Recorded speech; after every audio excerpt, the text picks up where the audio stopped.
तुम्ही आम्ही 100 रुपये 500 रुपये 2000 रुपये 1000 रुपयाला आपलं मत विकतो, आपलं इमान विकतो, आपली इज्जत विकतो, आपला अधिकार विकतो, आपल्या पुढच्या पिढ्यांचं भवितव्य विकतो. विकतो की नाही विकतो? बाबासाहेबांनी काय सांगितलं होतं? बाबासाहेबांनी तुमच्या मताला अधिकार किती दिला? गावगाड्यातल्या या लोकांना माझं सांगणं आहे, असू द्या बसू द्या बसू द्या बसू द्या, संध्याकाळचा टाइम आहे, चालायचं बरोबर आहे की नाही? शांत बसा, शांत बसा बरं का. तुम्हाला आम्हाला जागं राहावं लागेल, तुमच्या आमच्या हक्काधिकाराची भाषा बोलावी लागेल. राजेश टोपे नावाचा माणूस, कारखानदार माणूस, या माणसाने इथं राजेश टोपे, नांदेडला अशोकराव चव्हाण, बीडला निकोल, नगरला विखे पाटील, सांगलीला वसंतदादा पाटलाचं सगळं पुढचं, पतंगराव कदम, जयंत पाटील, आर पाटील, बारामतीला शरद पवार, अजित पवार, हर्षवर्धन पाटील, मग इकडं विखे, कुणाची आणि किती नावं घ्यायची? बरोबर आहे की नाही? शांत बसा बरं का. आपल्या गावागाड्यातल्या या सगळ्या लोकांना माझं सांगणं आहे, अरे असू द्या जाऊ द्या, फक्त शांत बसायला सांगा.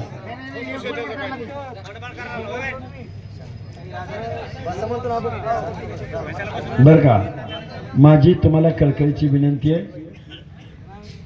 आपलं चिन्ह काय आहे सांगा बरं एकदा सगळ्यांनी. काय चिन्ह आहे? काय चिन्ह आहे? किती नंबरला आहे? सगळ्यांना माहिती आहे. 500 रुपये 1000 रुपयाला आपलं मत विकणार का? 500 1000 2000ला मत विकणार का? 5000 दिलं तरी मत विकणार का? बरोबर आहे का? पोर माणसं जागे झाले. आता इथं किती माणसं उपस्थित आहेत? किमान 2-3 हजार माणसं उपस्थित आहेत, बरोबर आहे का?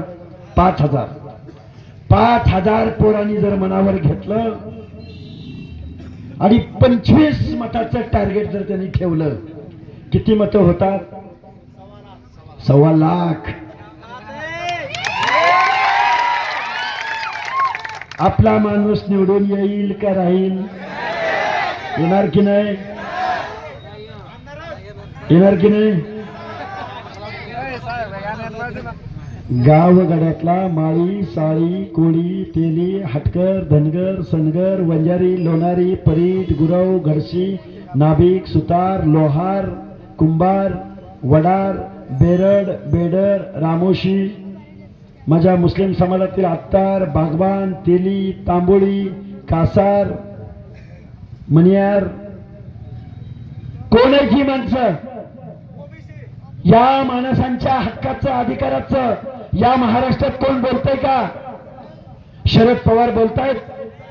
शरद पवारचा चेला राजेश टोपे बोलतात. अरे जरांगेच्या त्या अंतर्वली सराटीमध्ये 10 वेळा चक्रा मारणारा हा राजेश टोपे आला का तुमच्या आंदोलनाला पाठिंबा द्यायला? एखादं पत्र लिहिलं का? मग याच्या आमदारकीचा मार्ग आमच्या वाड्या, वस्त्या, तांड्यावरनं, मोहल्ल्यामधनं, गल्ल्यामधनं, बलुतेदार, आलुतेदार, भटक्या, विमुक्त जाती जमाती, कष्टकरी जनता, काबाड कष्ट करणारा माझा समाज, दीनदलित जनता. अरे तुम्ही तुमच्या आमदारकीचा मार्ग माझ्या गावगाड्यातल्या माणसांच्या वाड्या वस्त्यावरून जातो. राजेश टोपे, तुम्हाला जर तुमच्या कारखानदारीचा माज असेल तर हा माज माझी ही सगळी 18 पगड जातीची जनता तुमचा उतरवल्या वाचून राहणार नाही. बरोबर आहे? निवडणुका आल्या की गाड्यांच्या थोडं काढत गडी लगेच तमक्या वस्तीचं काय, अमक्या वस्तीचं काय, धनगराचं काय, माळ्याचं काय, कोळ्याचं काय, तिथं किती मत आहेत, कोण वळावळा करतंय, 2 लाख घे, 5 लाख घे. चतुर्पक्षी असतात आपल्याला. चतुर्पक्षी काय असतं? चतुर्पक्षाची कथा माहिती आहे की नाही? काय असते चतुर्पक्षाची? एक शिकारी असतो, शाकीर शिकारी. काय करतो माहिती आहे का? एक चतुर्पक्षी पाळतो. चतुर्पक्षी पाळल्यावर त्याला रोज खाऊ पिऊ घालायचा, त्याला गोंजरायचं, अंजरायचं, त्याच्याकडून आवाज काढून घ्यायचा, ट्रेनिंग देतो चांगलं. आणि मग तो चतुर्पक्षी, बरं का, तो चतुर्पक्षी जंगलात जायचं, जाळं लावायचं, तिथं तो चतुर्पक्षी सोडायचा. मग तो लगेच चू चू चू चू चू चू चू काय त्याचा आवाज असतो तो करतो. आवाज केल्यावर आजूबाजूचे भोळे भाबडे कष्ट करणारे रानावनात फिरणारे चतुर्पक्षांना वाटतं की आपला भाई बंद अडचणीत आहे, चला आपण जाऊया त्याला वाचवूया. मग ते सगळं रानातलं चतुर्पक्षी पटापटा पटापटा पटा गोळा होत्यात आणि त्या जाळ्यामध्ये अडकत्यात. मग लगेच शिकारी येतो, ते जाळं खांद्यावर टाकतो आणि घेऊन येतो आणि त्याची काय करतो? खांडळी करतो, कुर्बानी करतो. तसं आपल्यातलं काही चतुर्पक्षी येत्याल आणि ते काय म्हणतील, अरे यांचं काय आहे, हे काय निवडून येतात का? माझी तुम्हाला हात जोडून कळकळीची विनंती आहे, या भारत देशामध्ये इंदिरा गांधींचा सुद्धा पराभव झाला होता. गुजरात आणि महाराष्ट्रात द्विराष्ट्राचा अनभिषिक्त सम्राट मुख्यमंत्री सखा पाटील, त्याचा पराभव जॉर्ज फर्नांडिस नावाच्या कामगार नेत्यानं केला होता. केला होता की नाही? बाबासाहेबाच्या संविधानात तेवढी ताकद आहे, लोकशाहीत तेवढी ताकद आहे. पण तुम्ही आम्ही काय केलं? जाती जातीमध्ये बसलो भांडत. तुम्ही आम्ही काय केलं? सरपंच पदासाठी बसलो भांडत. काय असतं सरपंच झाल्यावर? रस्ता बनव, कुठेतरी लाईट लाव, शाळेचं पत्र उडालं असलं पत्र लाव. काय असतं सरपंच पदात? ही निवडणूक गावातल्या 2 पार्ट्यामध्ये खेळायची निवडणूक नाही. ही निवडणूक ग्रामपंचायतीची नाही, ही निवडणूक विधानसभेची आहे. ज्या विधानसभेमध्ये तुमच्या आमच्या हिताचा कायदा लिहिला जातो, ज्या विधानसभेमध्ये तुमच्या आमच्या खिशातले पैसे गोळा होऊन, कर रूपाने पैसे गोळा होऊन जी तिजोरी भरली जाते मुंबईमध्ये, त्या तिजोरीचं वाटप कसं करायचं हे ठरवण्यासाठी आपला प्रतिनिधी त्या महाराष्ट्राच्या विधानसभेत गेला पाहिजे. पंचायतीला भांडलो आम्ही, ग्रामपंचायतीला भांडलो आम्ही, सोसायटीला भांडलो आम्ही, जिल्हा परिषदला भांडलो आम्ही, पण महाराष्ट्राच्या विधानसभेत जायची वेळ येते त्यावेळी हीच माणसं आपल्या पाहुण्या रावळ्यांना तिकीट देतात, आमदार खासदार करतात, निवडून आला की कारखाना देतात, सुतगिरणी देतात, आणि तुम्ही आम्ही मात्र घे झेंडा दे घोषणा, घे झेंडा दे घोषणा. हा टाका सतरंजा. काय चाललंय हे? अरे जरांगे नावाचा माणूस आज येवल्यामध्ये गेला, येवल्यात, आणि काय म्हणतोय भुजबळ साहेबांना? म्हणतोय येवला काय याची मक्तेदारी आहे का, जागिरी आहे का? आणि मग महाराष्ट्र काय तुझ्या बापाची जागीर आहे का? हा 287 मतदारसंघ त्याला दिसत नाहीत. अरे जसा आंदोलनाला बसला तेव्हापासून भुजबळ नावाच्या माणसाची त्याला कावीळ झाल्या, कावीळ. बाकी कोण दिसतच नाही. आणि हे राजेश टोपे त्याला जाऊन भेटते रात्रंदिवस. आणि राजेश टोपेला कोण सांगतो? तर शरद पवार नावाचा डुप्लिकेट पुरोगामी माणूस, भामटा पुरोगामी माणूस, भामटा. तुम्ही म्हणाला काय बोलतोय हे? बघा ओ बळीराम तात्या, इथं कोण आलं प्रचाराला? उत्तम जानकर. महादेव नाही बरं का, उत्तम जानकर. चोर चोर म्हण एक कारखाना काढला, विकला, आणि शेतकऱ्यांच्या शेतावरती कर्ज, करोडो रुपयाचं कर्ज ठेवलं.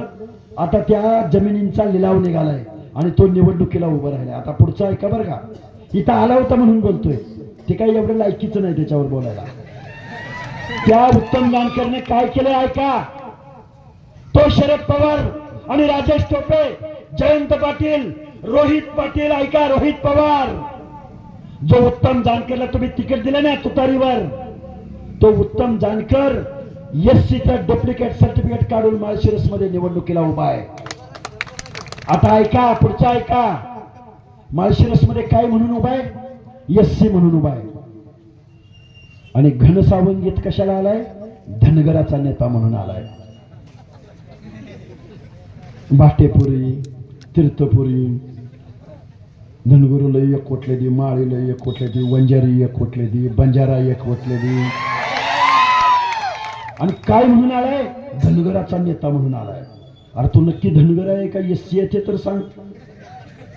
अरे एससीच आरक्षण, शेड्यूल्ड कास्ट, माझ्या गाव गाड्यातल्या दीन दलित बांधवाला ज्या व्यवस्थेनं गावच्या ग्रामदैवताच्या गाभाऱ्यात प्रवेश नाकारला, त्या माणसाला या लोकशाहीमध्ये मान सन्मानाची वागणूक मिळावी म्हणून महामानव डॉक्टर बाबासाहेब आंबेडकरांनी इथं रिझर्वेशन दिलं. त्या माझ्या एससी बांधवाच्या तोंडचा घास उत्तम जानकर नावाच्या भामट्यानं खोटं सर्टिफिकेट काढून तो माळशिरसला निवडणुकीला उभा आहे.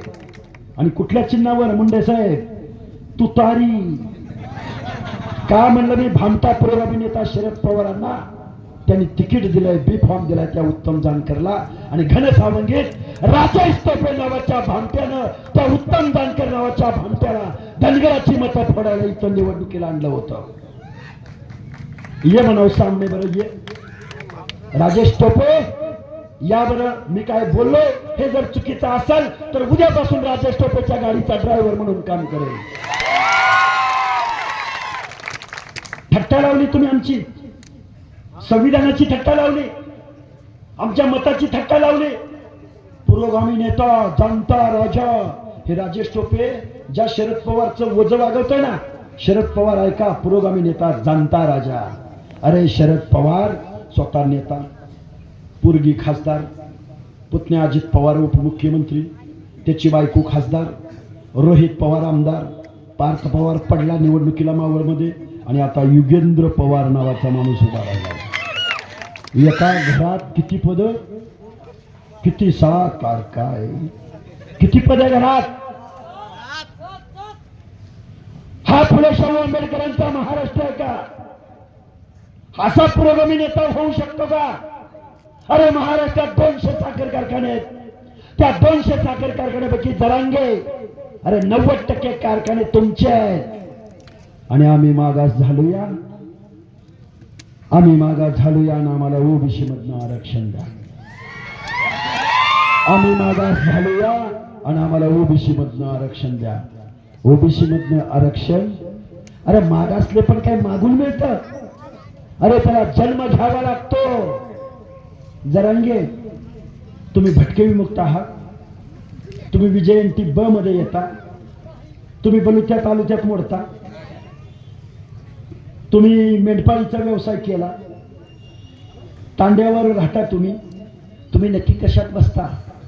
देऊ की तुम्हाला ओबीसी आरक्षण, पण बसता कशात? धोब्याचा धंदा केला का? तुम्ही नक्की कुठल्या मागासवर्गीयाच्यात बसता? अरे आमच्या अनेक पिढ्यांनी सापत्न वागणूक भोगली, अपमान भोगला, गावगड्यात तुमची सेवा केली. Those are socially backward.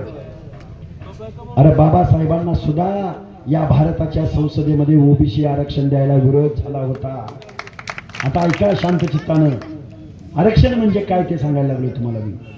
बाबासाहेबाला काय म्हणले पंडित जवाहरलाल नेहरू, सरदार वल्लभभाई पटेल, बाबासाहेब तुम्ही दलितांना आरक्षण दिलं बरं झालं, तुम्ही आदिवासींना आरक्षण दिलं बरं झालं, पण माळ्याला, साळ्याला, कोळ्याला, तेल्याला, हटकराला, धनगराला, संगराला, वंजाऱ्याला, बंजाऱ्याला काय आरक्षण देताय?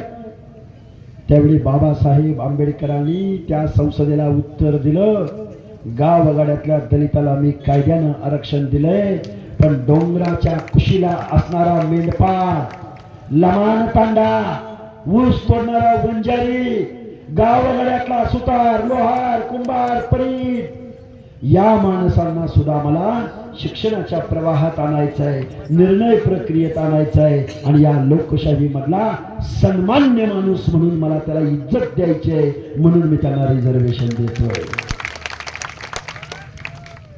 आम्ही गरीब झालोय आणि आम्हाला आरक्षण द्या. 29 मुख्यमंत्र्यापैकी 22 मुख्यमंत्री, किती? 29 मुख्यमंत्र्यापैकी 22 मुख्यमंत्री आम्ही मागास झाले. 288 आमदारापैकी दरवेळच्या विधानसभेमध्ये 180 आमदार आणि आम्ही मागास झाले. गावातली उपजाऊ जमीन आमची. या परिसरात किती कारखाने? 2-3 कारखाने. कोणाचं आहेत? माळ्याचा आहे का एखादा? वंजाऱ्याचा आहे काय? धनगराचा आहे का? धनगराचा हाय? आहे. तुमच्या कारखान्याला परवानगी मिळाली नाही. अरे स्वर्गीय गोपीनाथराव मुंडे नावाचा माणूस या महाराष्ट्राच्या राजकारणात पुढे येत होता. एक वंजारी समाजाचा माणूस.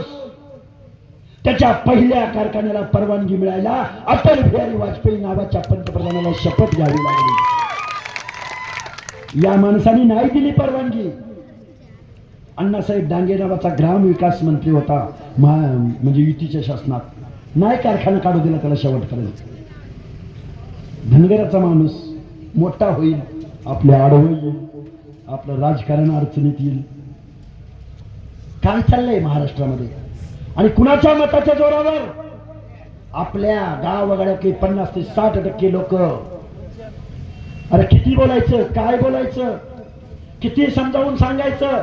शिक्षणावर बोलायचं, आरक्षणावर बोलायचं, राजकारणावर बोलायचं, आपल्या इज्जतीवर बोलायचं, गावातल्या 18 पगड जातीवर बोलायचं, दीनदलितावर बोलायचं, माझ्या संविधानावर बोलायचं. अरे कशावर तुमच्याशी बोलायचं? या सगळ्या माणसांना आपल्या वाड्या वस्त्यावरती तांड्यावरती जर ही भामटी माणसं मत मागायला आली तर त्यांना मत देऊ नका. मत काय यांच्या नरड्यात टाकायचंय? काय फरक पडतो? तुमच्या आमच्या परड्यात टाका, परड्यात कधीतरी उगवल. आरक्षण चॅलेंज करतात, ब्र शब्द बोलत नाही. बाबांनो खूप काही बोलता येण्यासारखं आहे. या